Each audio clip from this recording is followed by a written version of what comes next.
L'annonce du diagnostic, elle a été faite quand j'avais 7 ans. Et c'est à 15 ans, en fait, où tout s'est joué. Et là, j'ai pris conscience du diagnostic. On m'a dit que je ne pourrais pas travailler à 100%, que je n'aurais jamais d'enfant, que j'allais être hospitalisée 4 à 5 fois par année pour des traitements d'antibiotiques et que mon espérance de vie ne dépasserait pas les 20 ans. Donc ça, en fait, c'est comme un tsunami, en fait, qui nous arrive en pleine figure. Dans ma tête, j'ai vu, tu sais, comme deux chemins. Un, c'était attendre la mort. Le deuxième chemin que j'ai vu, c'était vivre ma vie comme je l'entendais et dépasser ces statistiques médicales. Tu peux nous expliquer un peu comment le diagnostic, qui était vraiment lourd, a pu devenir une force, et qu'aujourd'hui tu es une formatrice, tu animes des conférences, des classes, des gens devant toi avec plus de 200 personnes. Comment t'en as fait une force du coup? Je pratiquais 5 fois par semaine de la natation, du fitness, du vélo. J'étais tout le temps dehors en train de faire quelque chose de sportif. Et j'ai fait du tir au fusil d'assaut, j'ai fait du tir au fusil 9 mm, j'ai gagné des prix. C'était ma manière à moi de me rebeller entre guillemets de cette maladie. C'est comme si la cible en fait représentait ma maladie et puis je pouvais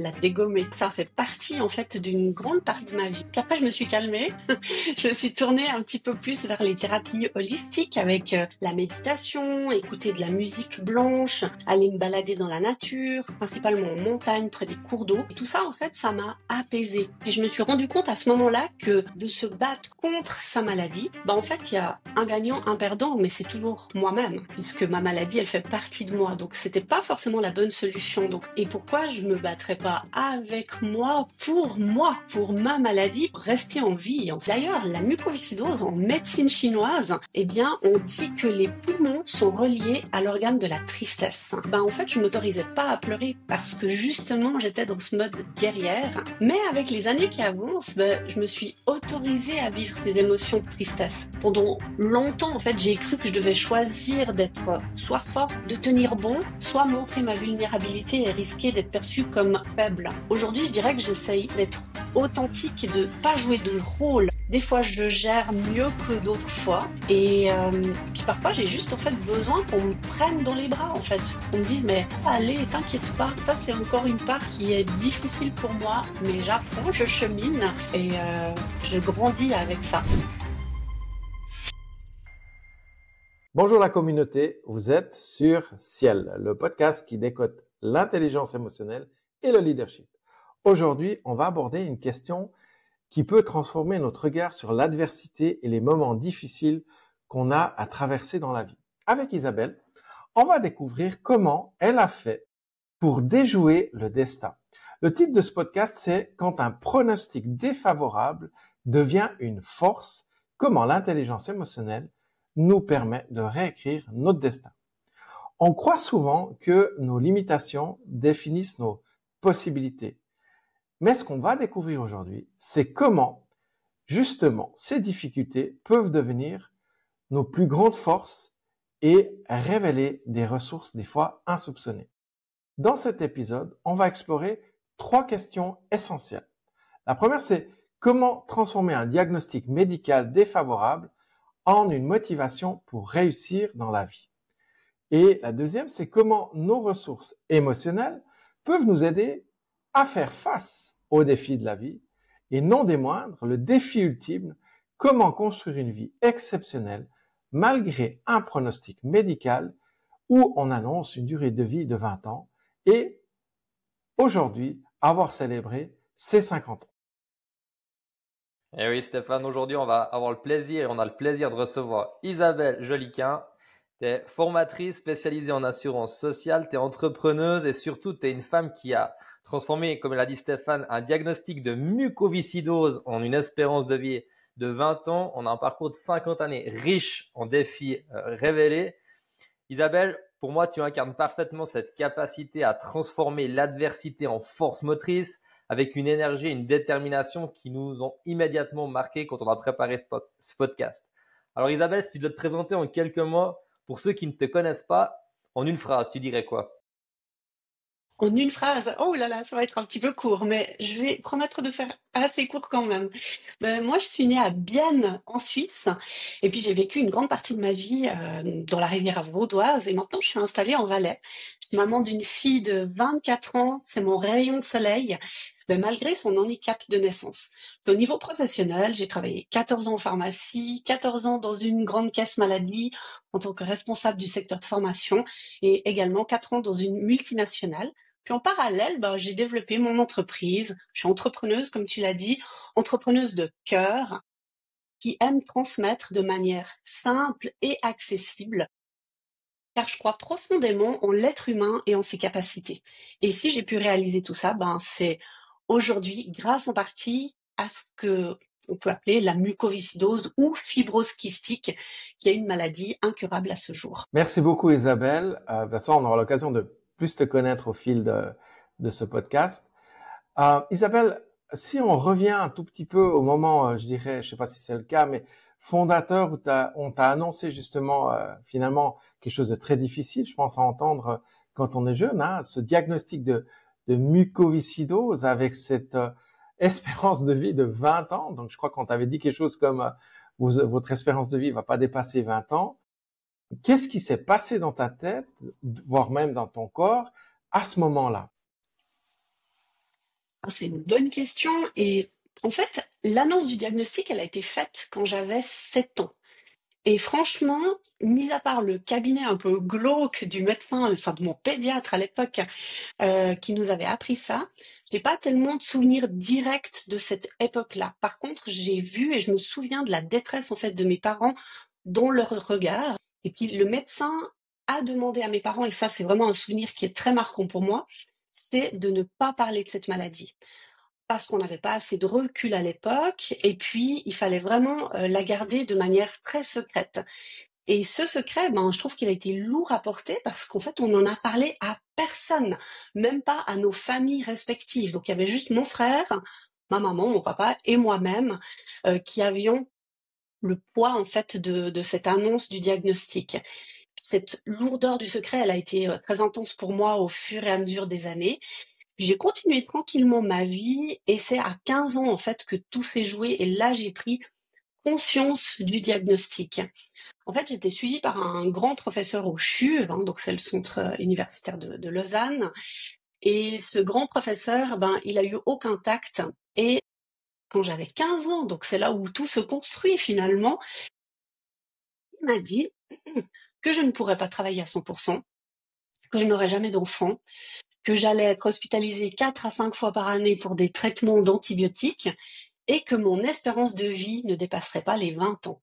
Alors, quand on a 15 ans, qu'on est en pleine croissance d'adolescence avec le chamboulement hormonal qui va avec, donc ça, en fait, c'est comme un tsunami, en fait, qui nous arrive en pleine figure.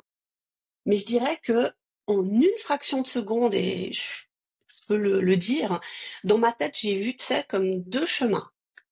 Un, c'était attendre la mort. Oui, le mot mort fait peur, mais c'était ça qui m'est arrivé dans ma tête.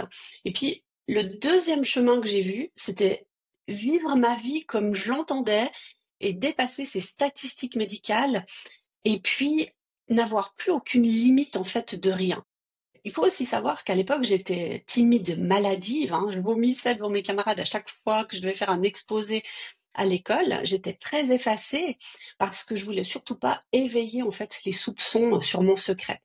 Et donc, j'avais ces deux choix. Soit j'attendais la mort, soit je vivais ma vie comme je l'entendais, je dépassais mes statistiques et puis j'allais au-delà de toutes ces limites que je m'étais fixées.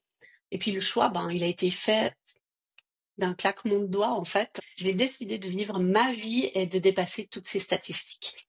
Et puis, je dirais que cette maladie, en fait, qui devait me détruire, finalement, elle m'a construite et elle a fait celle que je suis devenue aujourd'hui. C'est hyper intéressant aussi le mindset que tu as pu mettre en place déjà à 15 ans et puis le choix que tu as fait qui était en fin de compte d'avancer et puis de croquer la vie à pleines dents. Tu dis que la maladie, elle t'a construite et tu peux nous expliquer un peu comment le diagnostic qui était vraiment lourd a pu devenir une force et puis comment tu as fait tu as dit ouais, j'étais une petite fille timide, ça m'arrivait de vomir devant ma classe si je vais faire des exposés. Puis aujourd'hui, tu es une formatrice, tu animes des conférences, tu as des classes où les gens devant toi avec des fois plus de 200 personnes.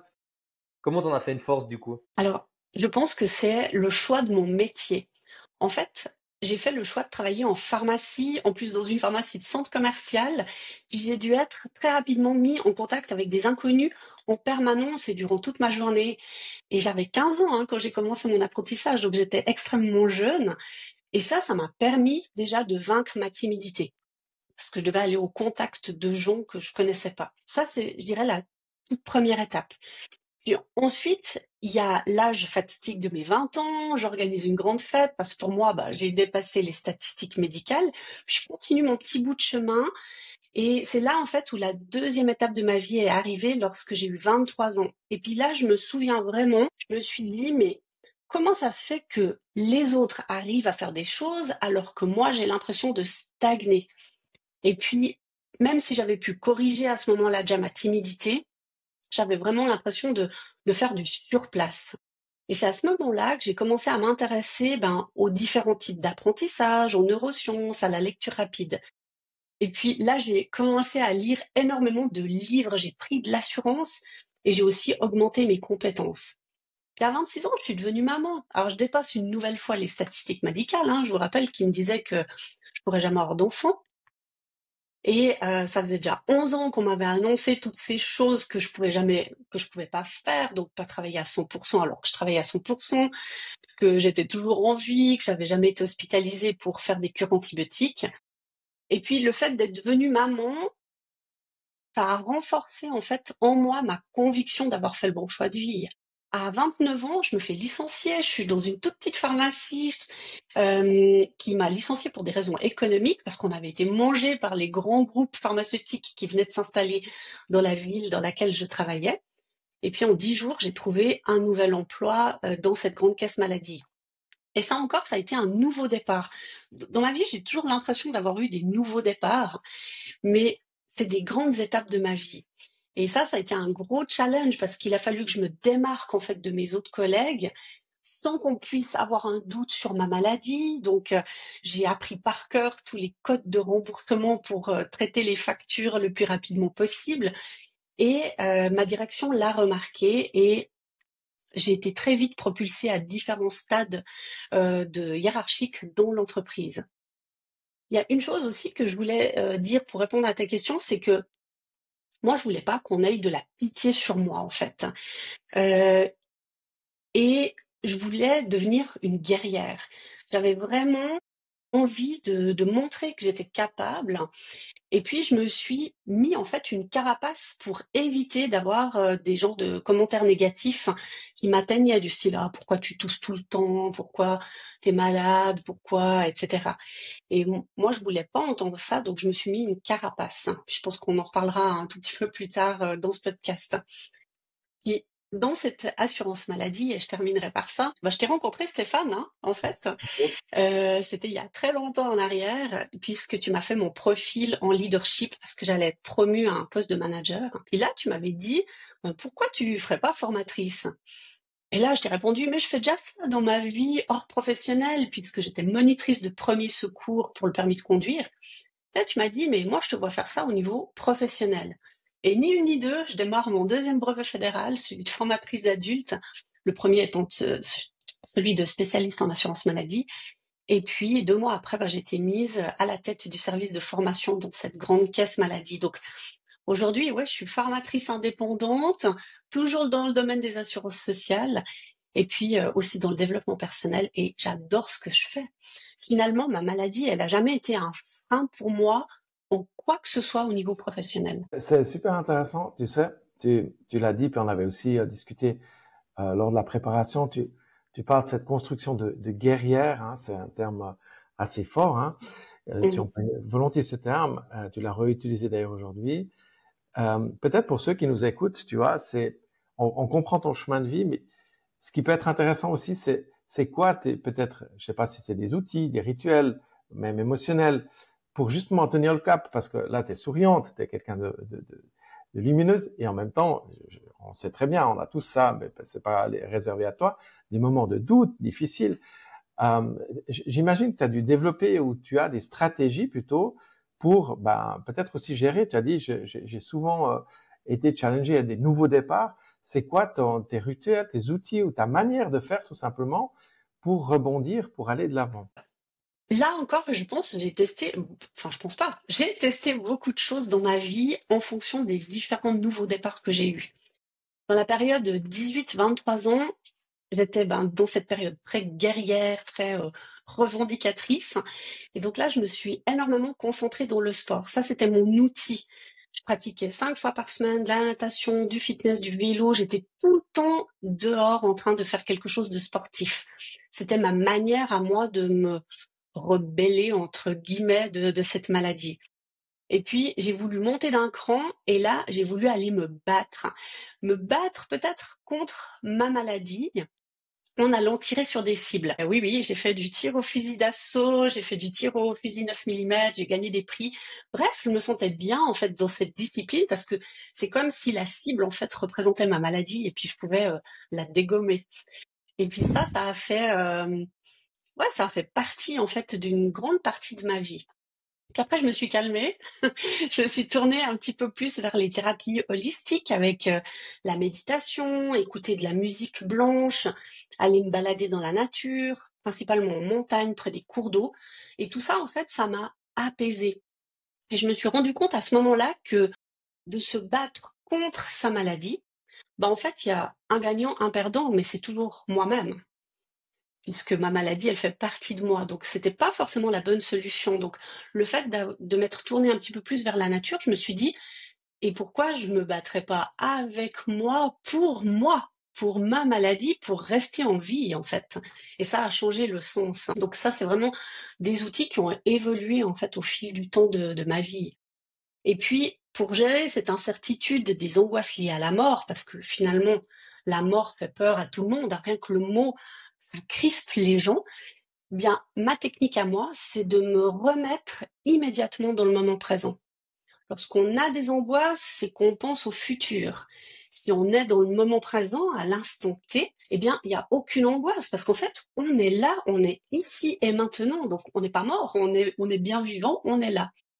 Et quand mon cerveau commence à tourner comme un hamster, tu sais, dans sa spirale, eh bien, immédiatement, je me dis non, je me ramène à moi, je suis dans le moment présent, et en un claquement de doigts, mes angoisses, elles disparaissent.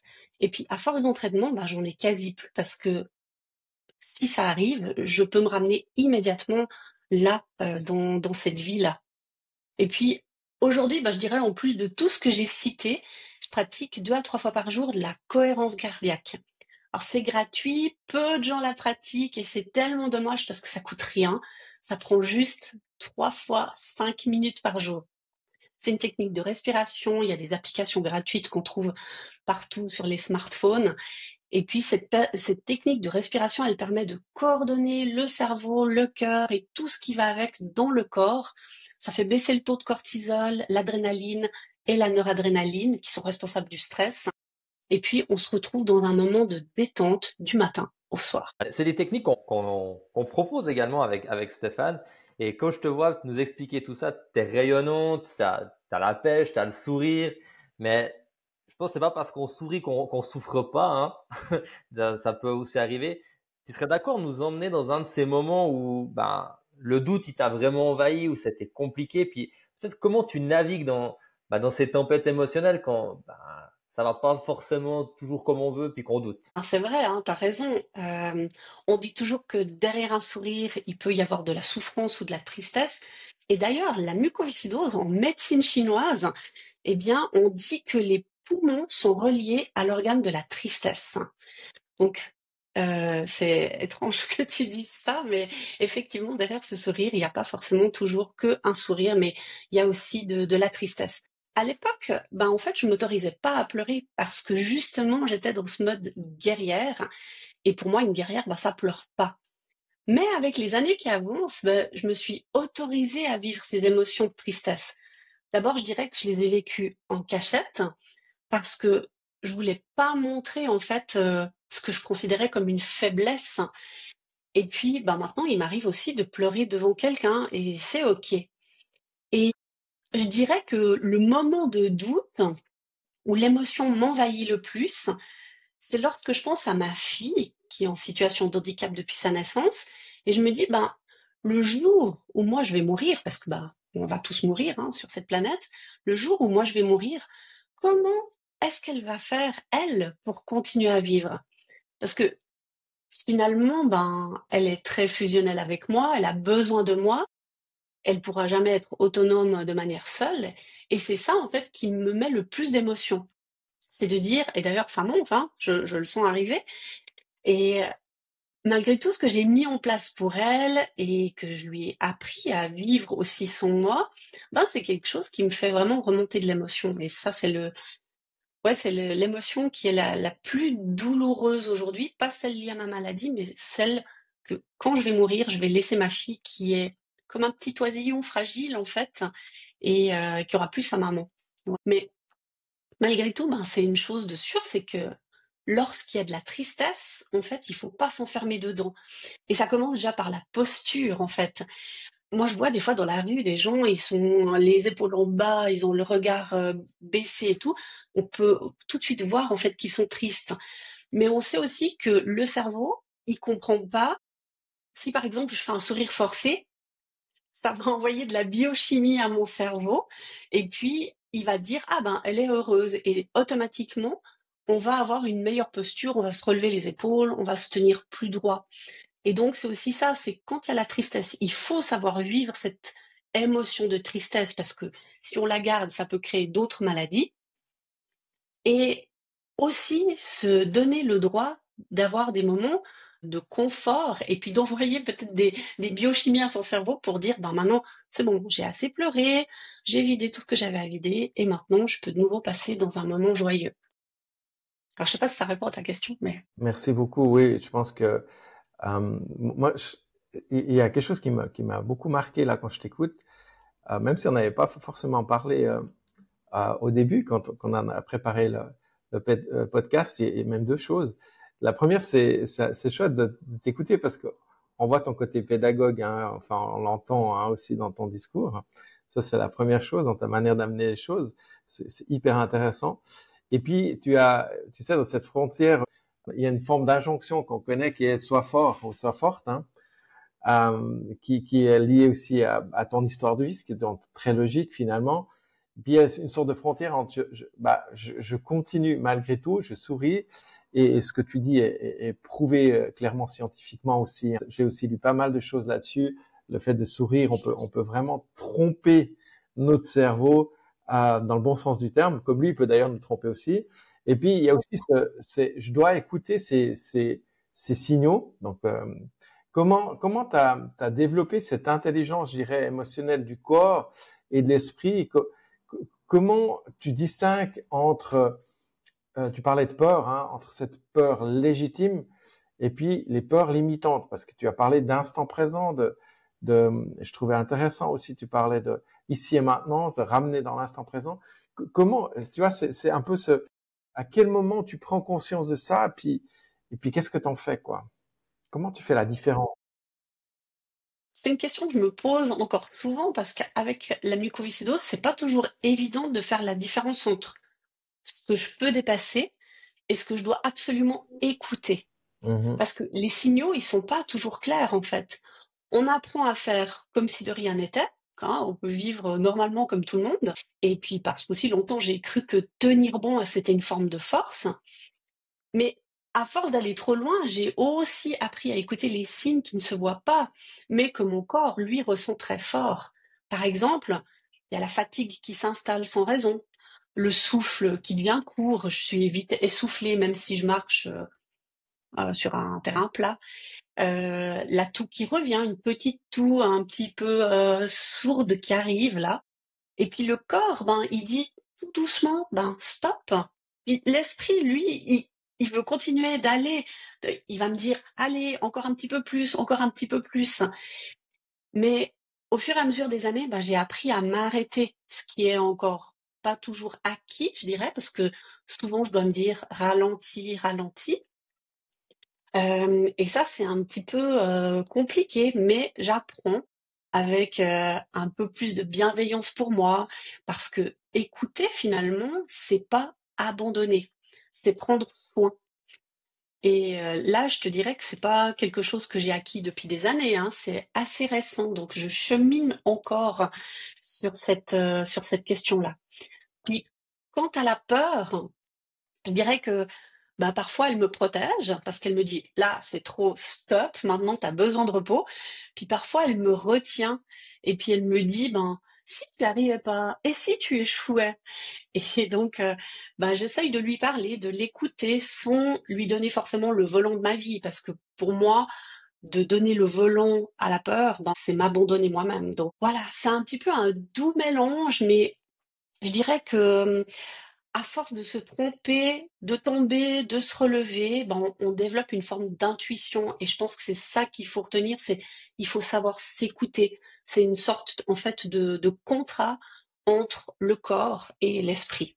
Voilà, on y va ensemble, pas l'un contre l'autre, mais on y va ensemble, on se tient par la main et on avance. Tu me fais un tapis rouge, Isabelle, pour pouvoir continuer sur le prochain thème qu'on voulait aborder avec Stéphane, parce que on voit que tu as développé vraiment une intelligence émotionnelle hyper fine, pas mal de compétences qu'on retrouve dans les aspects qu'on enseigne aussi avec Stéphane, face à la maladie, face à ton quotidien de tous les jours. Et je suis persuadé que ça t'a servi dans tes choix de vie. Et si tu es OK, on va passer un petit peu dans tous tes défis personnels, le leadership entrepreneurial et voir un petit peu aussi comment tu fais ça ou tu prends des choix, des décisions dans ton quotidien. Stéphane, je crois qu'il a une question pour toi pour ça. Ouais. Écoute, moi, je retiens quand même une chose dans ce que tu viens de dire, enfin plusieurs choses, c'est passionnant, qui m'a marqué, j'ai noté pour moi parce que c'est quelque chose qui m'interpelle aussi, cette notion puisqu'on parle dans l'entrepreneuriat, ce côté guerrière, je veux dépasser, je veux aller plus loin, et puis aussi ne pas s'oublier dans l'histoire, et puis apprendre à s'écouter. Et ça me fait toujours penser un peu à la notion de la marche. Tu sais, la marche, c'est toujours une question de déséquilibre. C'est chaque fois, tu te rattrapes en fait. Et puis un pas devant l'autre, mais tu as besoin de ce déséquilibre pour pouvoir continuer. Bien, c'est un peu l'histoire d'une vie, quoi. Puis créer son entreprise, quand justement, sans vouloir trop insister là-dessus non plus, mais il y avait quand même ce pronostic au départ. Je vais te provoquer un peu, mais c'était pas un peu de l'inconscience ou peut-être c'est une forme d'intelligence émotionnelle, surtout que ça nous passionne et que ça nous prend quand même quand on est dans la passion. De nouveau, c'est est-ce que j'arriverai à m'écouter? Raconte-nous un peu ce saut dans l'entrepreneuriat. Alors, créer son entreprise avec une mucoviscidose ou un pronostic vital incertain, est-ce que c'est de l'inconscience? Oui, peut-être un peu, hein. Soyons clairs là-dessus.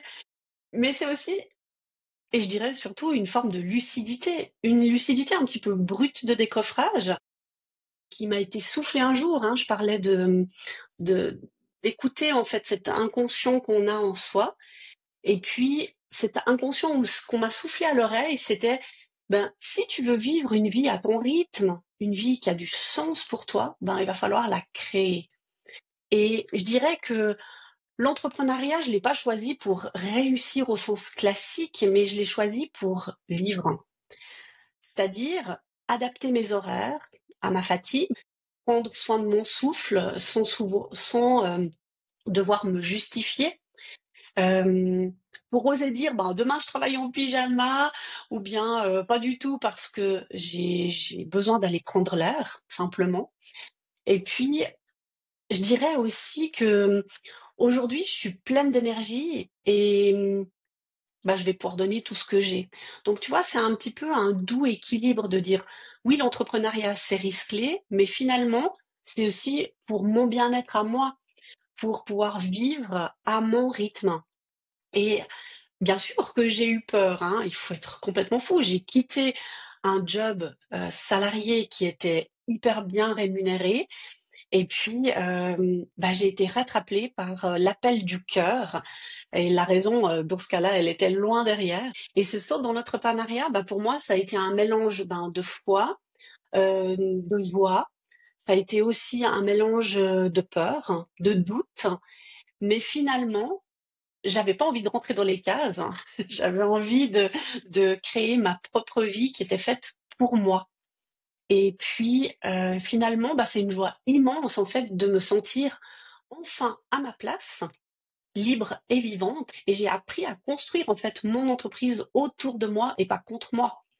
Et j'ai fait en fait de mes limites un cadre de créativité parce que j'adore créer et ça a été vraiment ça de me créer mon espace dans l'entrepreneuriat pour à la fois prendre soin de moi, transmettre mes connaissances, mes compétences, et puis aussi savoir dire non quand il faut pour pouvoir dire oui à ce qui compte vraiment. Ouais, c'est pas de l'inconscience, mais je dirais plutôt que c'était un respect de ma voix intérieure et puis de choisir en fait de ce que je voulais vraiment vivre. Tu parles de cette intuition. Des fois, on aime bien se dire qu'on est rationnel dans nos décisions et puis qu'on a tout pesé le pour, le contre et qu'on a toutes les cartes en main. Mais on le sait, hein, toi et moi, je pense Stéphane aussi, que on a rarement toutes les cartes en main pour prendre des décisions. Est-ce que toi, tu as une technique particulière? Comment tu gères un peu l'incertitude quand tu as des choix à prendre qui sont importants professionnellement ou même personnellement? Ah, c'est une super question. Alors c'est vrai qu'on me demande souvent comment je fais pour prendre des décisions importantes alors que je vis quand même avec cette maladie, puis cette épée de Damoclès avec cet avenir incertain. Mais finalement, la vérité, c'est que personne n'a vraiment toutes les cartes en main. Même en pleine santé, ben, tu peux avoir un accident, un burn-out, un événement inattendu qui peut tout faire basculer du jour au lendemain. Donc la différence, je dirais que moi, je vis avec cette conscience en permanence que d'autres n'ont pas. Alors que moi, j'ai appris à décider avec ce que j'ai ici et maintenant. Ben, d'autres n'ont pas cette conscience-là, et puis ils pensent avoir toutes les garanties en main, alors que c'est pas du tout le cas. Aujourd'hui, je regarde si j'ai le choix ouais, de faire un choix sur ce qui est aligné avec mes valeurs, avec mon énergie, avec mes priorités du moment, ben j'avance, parfois lentement, en tâtonnant, mais j'avance. L'incertitude, pour moi, elle me paralyse plus. Je l'intègre vraiment comme une compagne de route. J'ai compris que cette sécurité extérieure, elle nous donne pas forcément de la force, mais en fait, on va la prendre à l'intérieur. Et c'est ce qui fait cette différence avec le commun des mortels qui est en bonne santé, qui n'a pas encore aujourd'hui cette capacité de dire aïe aïe aïe et s'il m'arrivait quelque chose. Moi, je le vis au quotidien et mes choix, ben, ils sont faits avec tout ce que j'ai en ma possession. Ah, merci bien pour cette réponse, elle est incroyable. C'est intéressant parce que, bah ouais, ok, l'entrepreneuriat, il y a cette notion de conscience. D'ailleurs, Mike Horn disait quelque chose comme si tu as 5%, je crois, c'était ça, 5% des réponses à tes questions, c'est là qu'il faut te mettre en marche. Les 95% des réponses viendront en cours de route. Et je trouve ça hyper intéressant, tu vois. Et finalement, à ta manière, tu confirmes à quelque part. Et nous, en tant qu'entrepreneurs, Arnaud comme moi, on peut que très bien ressentir ce que tu nous dis. Tu nous avais confié aussi que dans tes formations en assurance sociale, hein, tu partages ton histoire personnelle avec tes étudiants. Et la question qui nous est venue, c'est finalement le fait que tu te rendes vulnérable, parce que c'est quelque chose qu'on dit aussi dans nos formations, cette capacité de se rendre vulnérable. Comment elle devient pour toi, comment elle impacte, si tu veux, ton atout pédagogique, mais aussi ton leadership, parce que quand tu fais de la formation, tu as aussi une forme de leadership. Et oui, ben en fait, je partage souvent une part de mon histoire, non pas pour émouvoir mes participants, parce que ça ferait pas de sens, mais surtout pour incarner. Parce qu'en fait, les assurances sociales sur le papier, c'est finalement très technique. Mais dans la vraie vie, en fait, ces lois, elles protègent des personnes, des familles, des parcours, des imprévus. Puis ça, moi, je le vis de l'intérieur.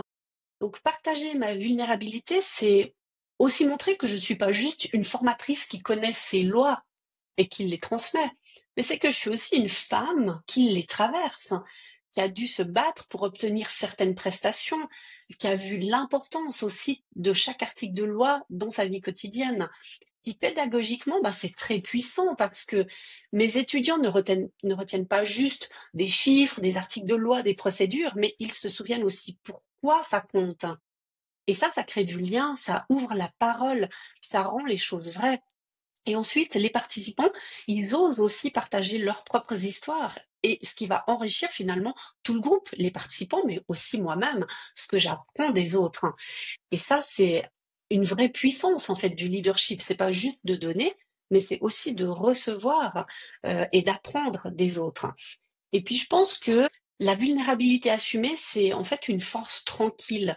Elle invite à la confiance, elle montre qu'on peut être compétent sans être infaillible. Et puis ça donne en fait, je crois, envie aux autres d'être pleinement eux-mêmes avec leurs questions, leurs doutes, leur vécu. Alors oui, ma vulnérabilité, elle fait partie de mon style de vie.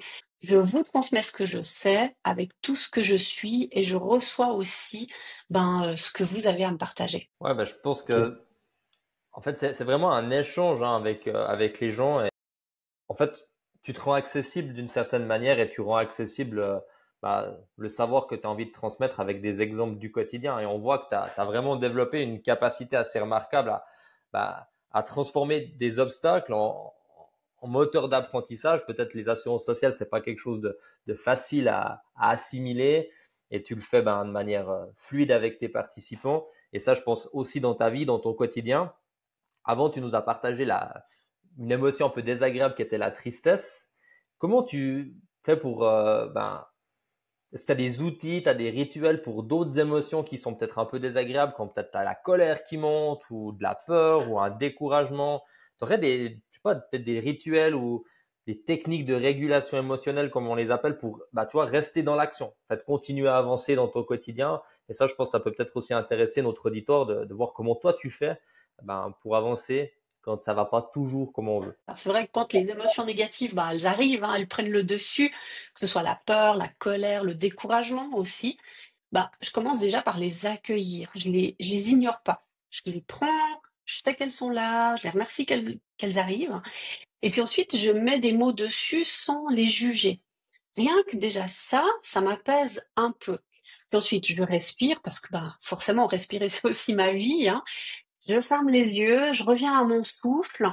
Et puis, même si c'est en fait fragile, hein, mon souffle, c'est aussi mon ancrage à quelque part.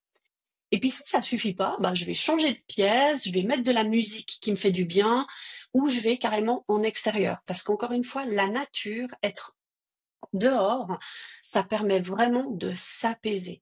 Et c'est quasiment instantané. C'est comme si on revient aux sources à quelque part.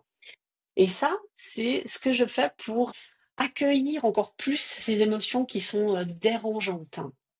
Puis, il y a des jours, quand il y en a trop, ces émotions dérangeantes, je m'autorise à ne rien faire parce que résister à l'émotion, ça va en fait que la faire amplifier. En tout cas, c'est ce qui se passe en moi.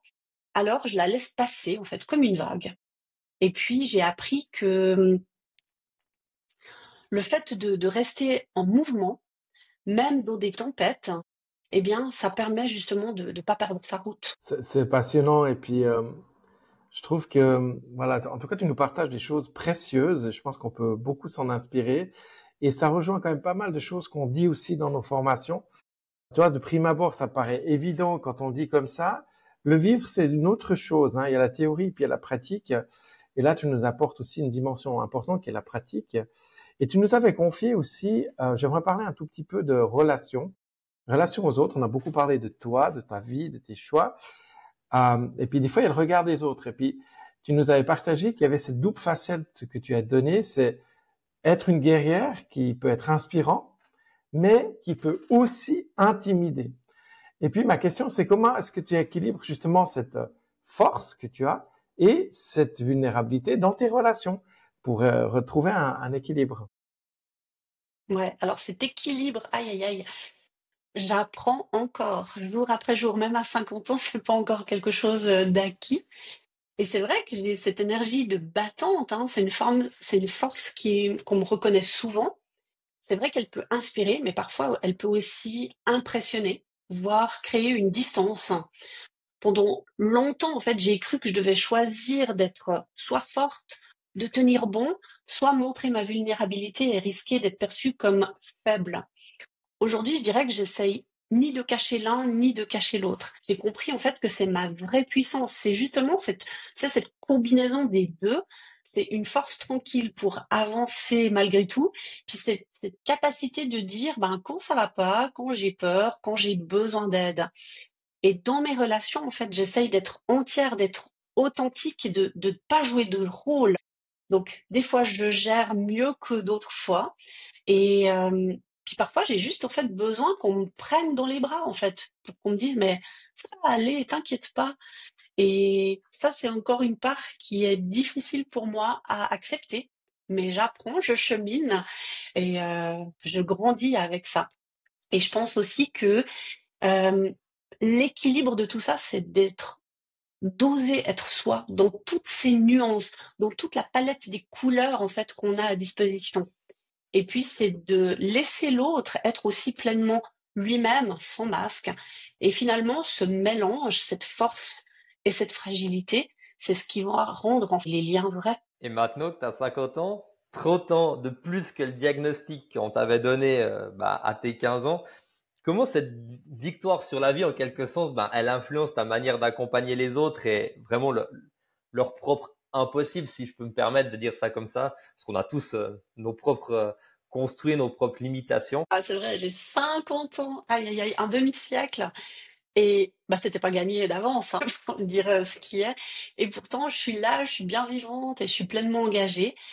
Et si je fais un petit recul en arrière, je me dis que j'ai de la chance depuis 2017.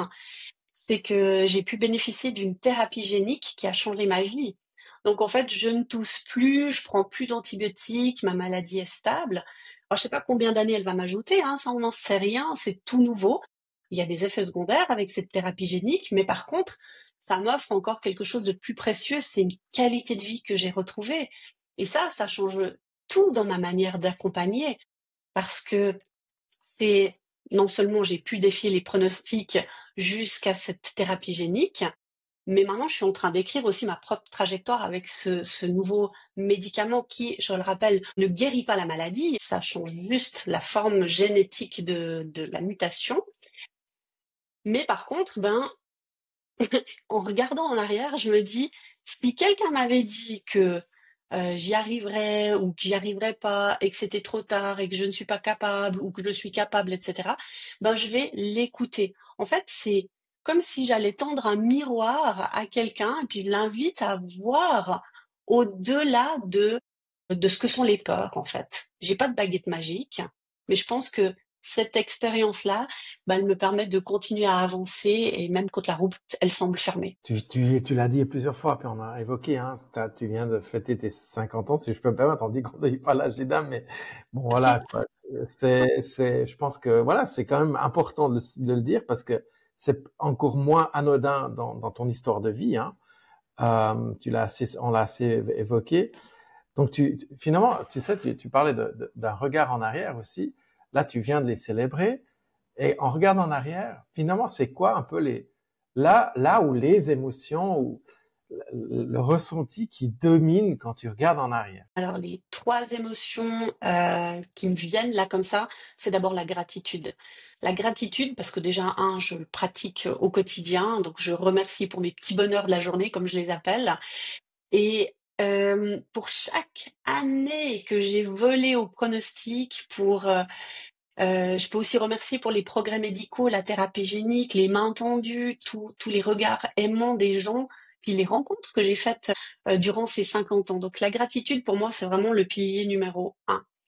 La deuxième chose, c'est le fait d'être surprise, parce qu'en fait, finalement, qui aurait cru que j'allais tenir bon jusqu'à mes 50 ans?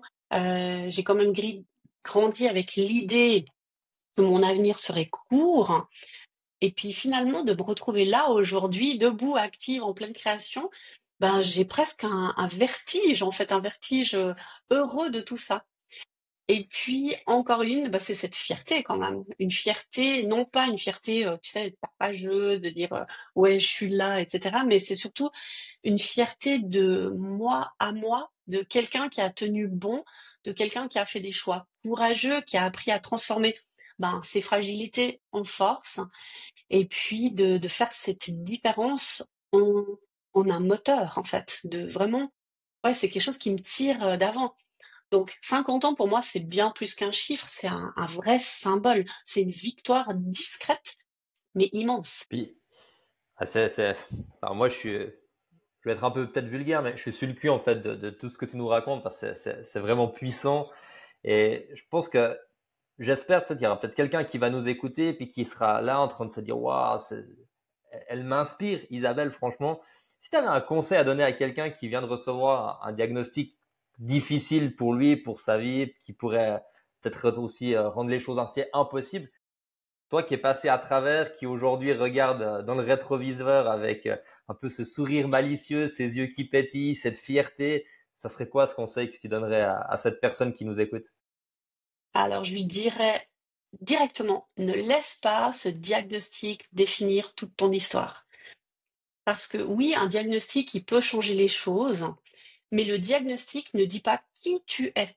Hmm. Et ça, c'est une chose qui est hyper importante. Il dit pas ce que tu peux être encore, il dit pas ce que tu peux encore vivre, créer, aimer. Il connaît pas ta force intérieure ni les ressources en fait que tu découvriras en chemin, parce que ça peut être aussi une force, un diagnostic. Et je le dirais encore, garde un lien avec tout ce qui te fait vibrer. Ne coupe pas les choses autour de toi, parce qu'on sait jamais ce qui va nous arriver. Et donc voilà, faut y aller un jour après l'autre, de ne pas renoncer à soi et de surtout pas tirer des conclusions trop hâtives. C'est hyper intéressant parce que, en fait, en t'écoutant, tu vois, alors moi j'ai quelques années de plus que toi, Euh, donc je pense qu'à un moment donné dans notre vie, je dirais à un certain âge, sans vouloir donner un âge précis, mais il y a cette notion aussi de transmission, l'importance de transmettre. Et moi j'écoute dans ce que tu dis aussi cette notion de qu'est-ce que je peux transmettre aux autres. Finalement, à quoi sert ma vie et mes expériences. Je trouve ça vraiment passionnant. Une question peut-être un peu plus personnelle. Tu as déjà parlé un petit peu, mais d'une manière générale, de quoi tu es le plus fier aujourd'hui? C'est une question intense et importante aussi, ça. Euh, Aujourd'hui, ce dont je suis le plus fière, c'est d'être d'être restée fidèle à moi-même, malgré tout. Fidèle à mes valeurs, à mes rêves, à ma voix intérieure, à mon intuition. Euh, Même quand c'était plus simple de me taire et de rester dans le moule et de faire comme tout le monde, je suis fière en fait de ne pas avoir laissé la maladie prendre toute la place, de l'avoir regardée en face sans me laisser définir par elle. Et ça, je crois que c'est vraiment ma plus grande fierté. Et puis, fière aussi d'avoir transformé les épreuves en matière vivante, en énergie pour transmettre, pour accompagner, pour créer. Et surtout, je dirais que je suis fière de n'avoir jamais cessé d'y croire. Même dans les jours gris, même quand c'était flou, même quand tout semblait dire le contraire, fière d'être encore là, entière et plus vivante que jamais. C'est vraiment beau ce que tu nous partages, Isabelle. Et puis, si je peux me permettre, avant de conclure, j'aimerais vraiment, sincèrement, du fond du cœur, te remercier pour tout ce que tu as partagé avec nous, ton authenticité, ta générosité, aussi de voir cette alchimie un peu émotionnelle qui te permet de transformer des diagnostics, des défis en vrai levier de croissance d'une certaine manière. Et c'est exactement aussi ça, l'intelligence émotionnelle. Et c'est ce qu'on transmet, ce qu'on explore avec Stéphane chez Ciel. Pour tous ceux qui nous écoutent aujourd'hui, j'espère que cet échange, en tout cas, il vous aura montré que un pronostic, c'est pas quelque chose de définitif. Quand on développe les bonnes ressources intérieures, émotionnelles, on peut y arriver. Et il y a beaucoup de choses qui peuvent bien se passer. Moi, ce que j'ai noté et ce que je retiens aussi de cet échange, c'est que les contraintes, elles peuvent devenir nos plus grandes forces si on les développe de manière intelligente, je pourrais même dire de manière émotionnellement intelligente. La résilience, ça se résume pas à juste tenir bon, mais aussi à transformer activement dans l'action l'adversité en une vraie opportunité. Et je dirais oser dépasser les statistiques pour vivre pleinement sa vie. Ça, c'est toi qui l'as dit, et je pense que ça résume bien aussi ça. Et tu as parlé souvent de ce mot de guerrière, et je pense que derrière chaque guerrier, chaque guerrière, il y a surtout des personnes qui ont appris à accueillir les émotions, pour mieux les digérer, pour mieux les réguler. Et j'aimerais bien terminer là-dessus en disant ne pas s'oublier, savoir s'écouter et surtout, comme tu l'as dit, oser être soi-même pour vivre pleinement sa vie. Donc, merci infiniment Isabelle pour cet échange. Est-ce que tu as un dernier mot que tu aimerais partager à nos auditeurs, aux personnes qui nous ont écoutés aujourd'hui? C'est surtout merci à vous deux en fait, de m'avoir permis de m'exprimer. Et puis, si mon parcours de vie peut inspirer quelqu'un, c'est tout gagné. Voilà. Merci beaucoup Isabelle. Et puis justement à celles et ceux qui nous écoutent, eh bien si cet épisode aussi vous a inspiré, il y a eu des choses très fortes qui ont été dites. Merci beaucoup Isabelle. Je retiens pas mal de choses, je ne veux pas toutes les reprendre, mais vraiment il y avait des choses précieuses qu'on retrouve aussi, qu'on échange souvent aussi avec les gens qu'on accompagne. C'est peut-être le moment de regarder vos propres impossibles, nos propres limites, nos croyances souvent limitantes. Et pour rappeler quand même que chez Ciel, on accompagne des leaders à développer cette intelligence émotionnelle qui est quand même un ensemble de compétences. C'est pas une compétence, c'est un ensemble de compétences. On parle de 15 compétences pour traverser et transformer les défis de la vie en vraie force, parce que c'est possible. Et encore aujourd'hui, tu nous l'as prouvé et pas des moindres. Donc, n'hésitez pas non plus à partager cet épisode avec celles et ceux qui pourraient aussi bénéficier de cette expérience. Et souvenez-vous, ce ne sont pas des limitations qui nous définissent, mais la façon qu'on choisit de les transformer, la façon dont on choisit de vivre un diagnostic, de vivre un défi de la vie, que ce soit un licenciement, que ce soit autre chose. Ça, c'est des choses qui arrivent, mais c'est surtout le choix qu'on porte de comment on veut le vivre. Donc, merci de nous avoir écoutés et à très bientôt pour un nouvel épisode, un nouveau podcast sur notre chaîne YouTube.